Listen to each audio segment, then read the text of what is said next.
And the two attendants inside said, "Sir, can you move a little further away from the door? We can smell all the fumes, and it's disturbing our lunch." I said, "Shit." You're on television. That's okay. What civilization is ground to a halt. Is this the famous National Arts Club? Yes, it is. And they're having a big lawsuit with the Gramercy Park Association. Oh, really? So I don't know what all is happening. But It's Gramercy's Park. do you want to smoke your cigar now? Oh, yeah. Yeah, you're allowed to. It's a private park. You can even smoke marijuana in it. Really? They have to get a search warrant for you. That's what someone told me. What a riot. Good. Delicious. Nice cigar. So here, I'll give you the key. So I can get you. Delicious. Well, finally, I've arrived at a civilized part of this city. I can smoke a cigar in peace. Everyone knew about Edwin Booth. I mean, he was a well-known historical figure. But what's too bad is that... He was a Shakespearean actor. Right. But we didn't have any movies of him. Isn't that too bad?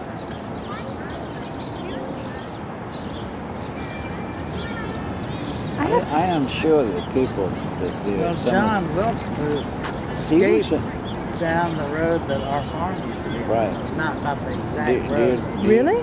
He escaped for a while? Well, he went to this, what was it called, the Sakai Swamp or something? Yeah. Well, do you remember the name? Do you had a remember the broken expression? Your name is Mud?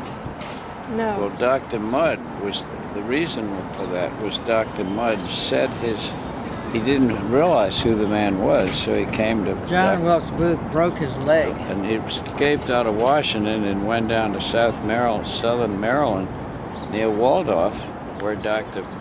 Mudd was a doctor, and they said, "Please set this man's leg." He didn't know who he was. Most Cuban cigars, which people say, "Oh, I got a Cuban cigar at a sales convention." Wrong. It's not Cuban at all. Really? If it were gunpowder, it would taste like it was going to explode, you know. Dreadful. No, but apparently all the good cigar makers went to Tampa. But really? there are a few good Cuban cigars. We got some at that hotel in, where was it, in China and Hong Kong, at the Peninsula Hotel. We got some beautiful cigars, but you have to pay about $15. The ones you get at sales conventions are complete fakes. They're terrible. Oh, really? Yeah, they just say, "Oh, these are Cuban cigars." They're not. Did you ever smoke Cuban cigars before Castro? Oh, yeah. Were they considered the best? Excellent. Oh, the best. Yeah. Why do you suppose that is?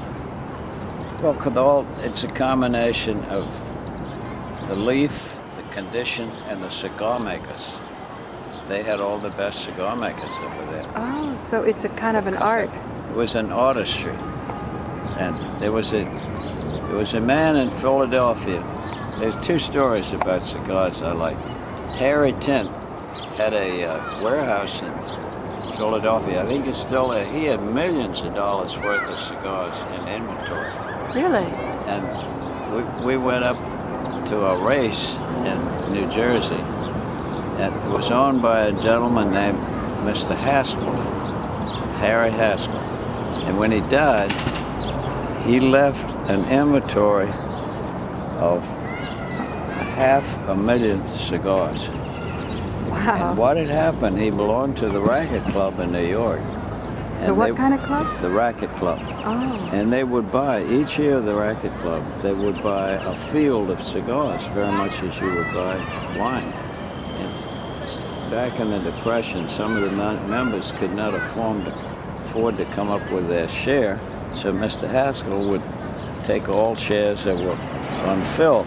So when he died, he had 500,000 cigars, all first-rate Cuban cigars. they were worth about, in today's market, $25 to $50 a piece. So you figure out how much they are worth. And his widow was almost beside herself because all these old friends of his would try to get cigars off of him. I don't know what happened, but what a confused state when he died. Yeah. I never got any. I did get a few. You go sit by Julie, and then I'll take you both.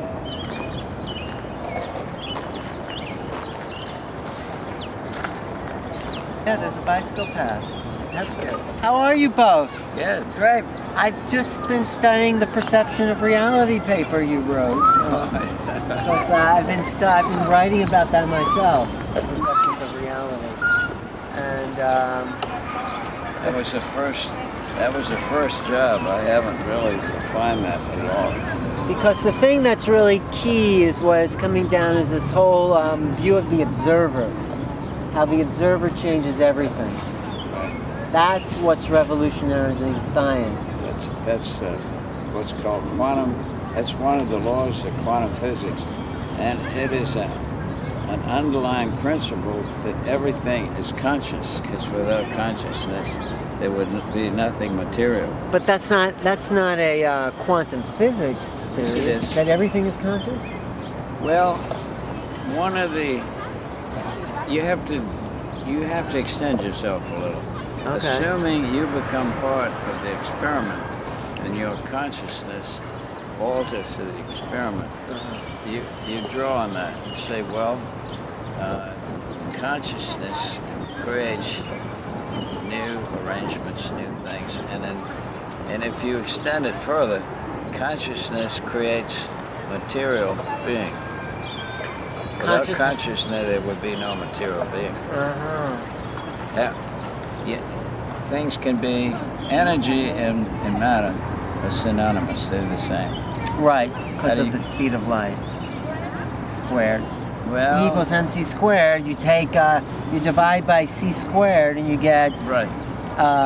Well, true. C equals okay. E over m. That's the physical. That's the formula which translates one to the other. But apart from mathematics, matter and energy are basically the same. Right. And a living being transforms one to the other seemingly effortlessly. Whereas if you tried to make matter out of energy, you'd have to go to enormous potential. You know, for instance, well, that's not quite true, but in the weak case where uranium splits in and of itself to lead and to you create because of the weak force, you're allowed to translate matter into energy. But if your intention was to do that in another sense, you would require vast reservoirs of energy. But your body does it all the time. Our body's an alchemical chamber, I think, is what Mr. Cheshire is saying right here, ladies and gentlemen. And your body actually creates, as we were talking, elements out of nothing. It does. Well, all biological, organic, living beings actually do that. They take in inorganic and they make it organic. Oh, and more important, even more unbelievable is they create new elements. They create new elements within the body. Yeah. Okay, I'm with you. Let's assume you need calcium. You don't eat calcium. Where does the calcium come from? The calcium comes from your own body's manufacturing. And you try to create calcium, and how would you do it? So does that reflect the idea of the solar energy within the human being? Because the way the sun creates the elements, there's this, in alchemical sciences and hermetic sciences, they say we are solar beings, essentially. And we can live off the rays of the sun. Basically, all the stars. And the stars create the chemicals. So we must have the same solar potential inside us. It would seem. It would seem that. So what can we do with this knowledge? live. All right. Well, I think that's what we're doing. It's a beautiful day in Gramercy Park. Ask him about transubstantiation. Oh, yeah, Paula. Actually, along these same lines, which you're saying, Paula, my good friend Paula Glory, has an idea about. Is this Paula? This is Paula. Yes. Transubstantiation, about the blood of Jesus. Or anybody. Or anybody? Okay. Now, anybody. I knew you were going to get on the subject, and I am not an authority. No, we don't care about authorities. We just want to know what you know. Our minister gave a talk on that the other day.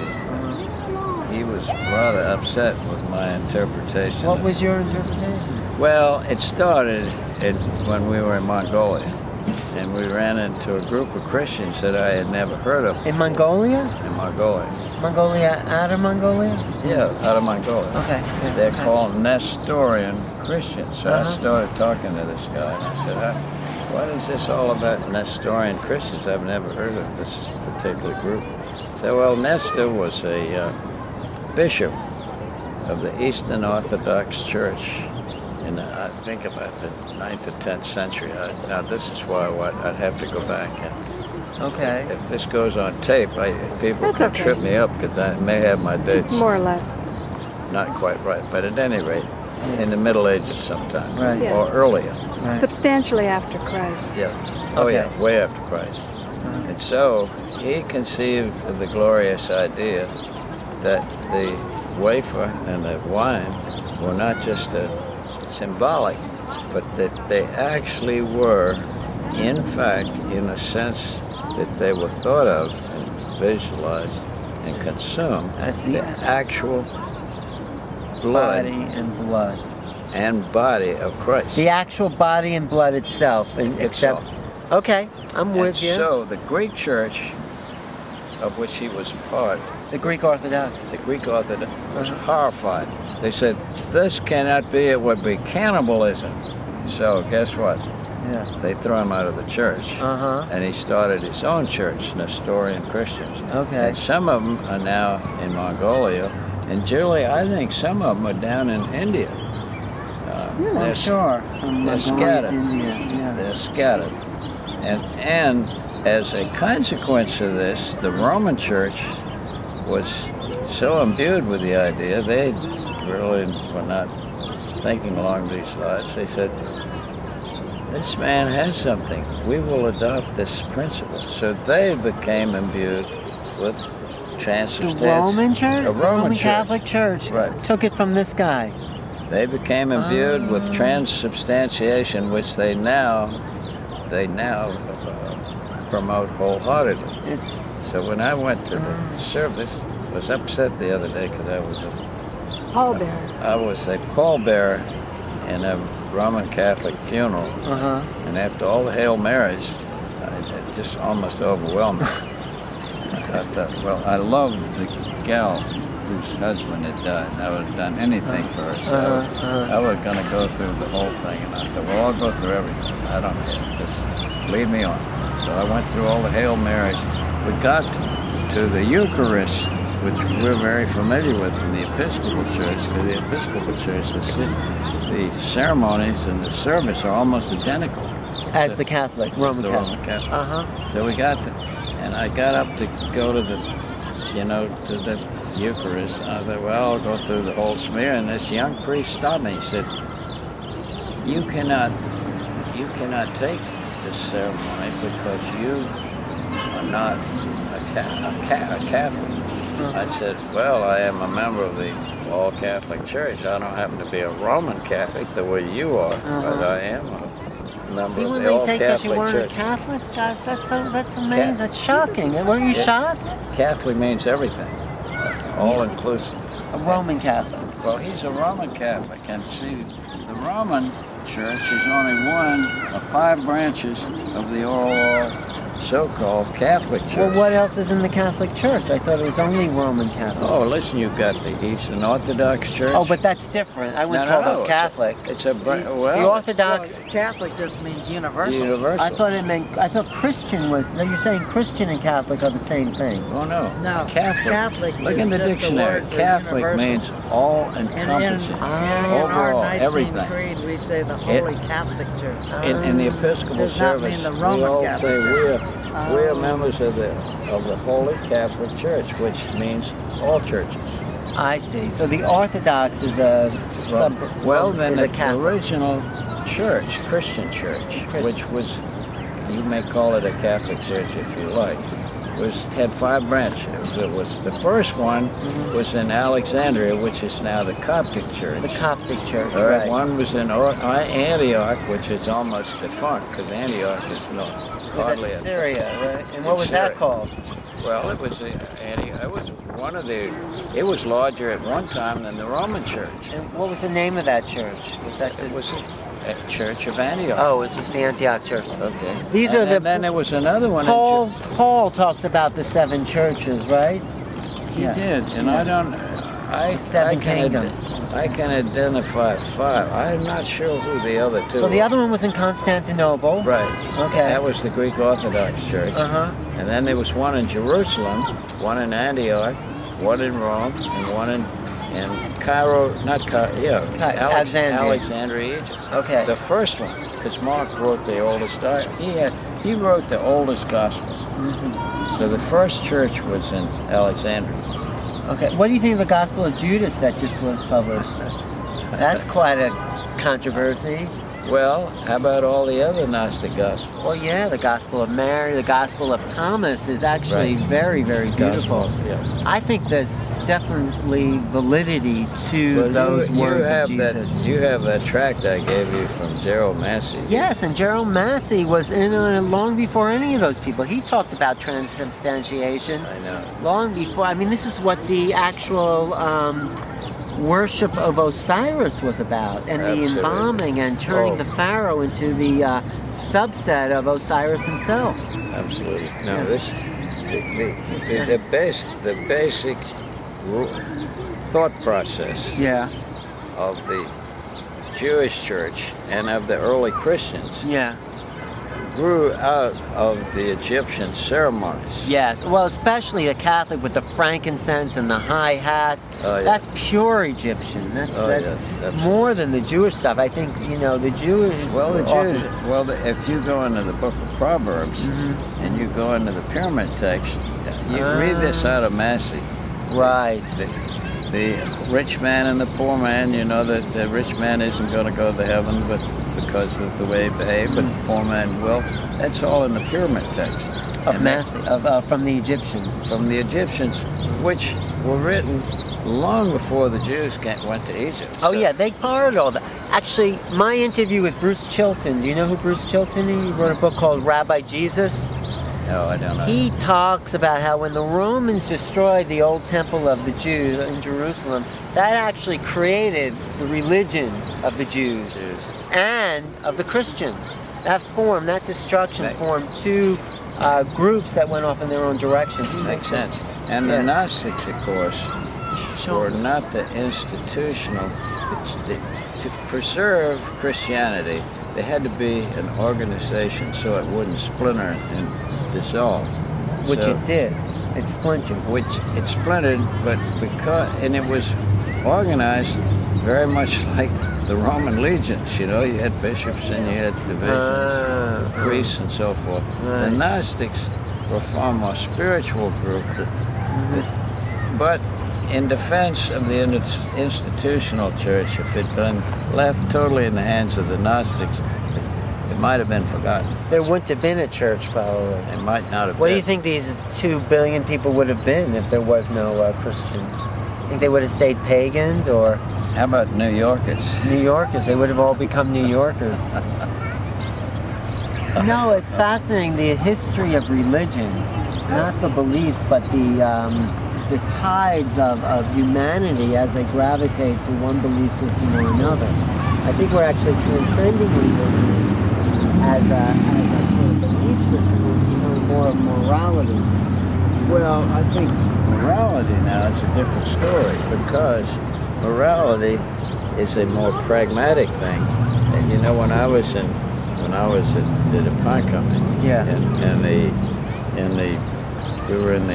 I was in the new business section, and I spent most of my time in research. We used to go to these research seminars, and as one of the controversial topics we talked about, this man said, well, I think that the Ten Commandments came about independent of religion. It's a pragmatic thing as to how people behave. If they behave according to certain rules, then there was a playback. Life became better, so as generations proceeded, these laws of how you behave sort of fell out in a pragmatic way. It had little to do with the spiritual beliefs. It was an outgrowth of social custom. Right. I mean, we basically, our religion is science. We cannot say we are connected to any one religion. People like you, me, Julie, Paula, we're basically in a new framework of science and spirit. We've evolved beyond the old religious formats. If I can speak for you. Well, is that true? That's a hard, yes. Because you're based on science. You're a man of science. True. And you're not run by the dogmas of religion. The dogmas of religion, I tolerate. I'll put it that way. Yeah, and they may have moral justification, but they don't have a belief system. Not spiritual justification. Well, perceptual. Just talk about perception. They are not informing us about how to perceive the world. Well, and if they did, we'd be living 2,000 years ago. So. But they served a purpose. I mean, as Massey said, people wondered about the great forces around, and the forces overcame them, and they didn't know how to. They took great, I would say, relief in thinking that a greater being could help them. You know, as they say in a foxhole, you don't find many atheists. You're praying the next shell isn't going to land on your head. You know? No, that's fine, but we are starting to understand the forces of nature, and there's always will be a mystery. In extremis, you're looking for anything. You're grasping for support. Yeah. And if there's some shred of evidence or belief or that a greater being is looking after you and you have no other way to turn, people, that's the way they turn.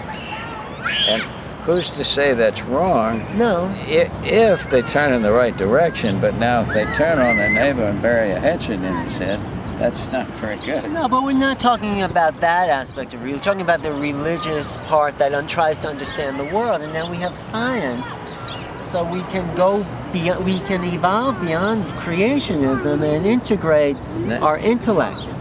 Now you have introduced another facet of the human condition that people would like to ignore, namely that they're curious. Exactly. That's exactly right. They're searching, they're missing something, and so they're searching for the unknown. The unknown beckons them on. I'm a member of that tribe. The unknown tribe. I'm always looking for something new. Me too. Now why?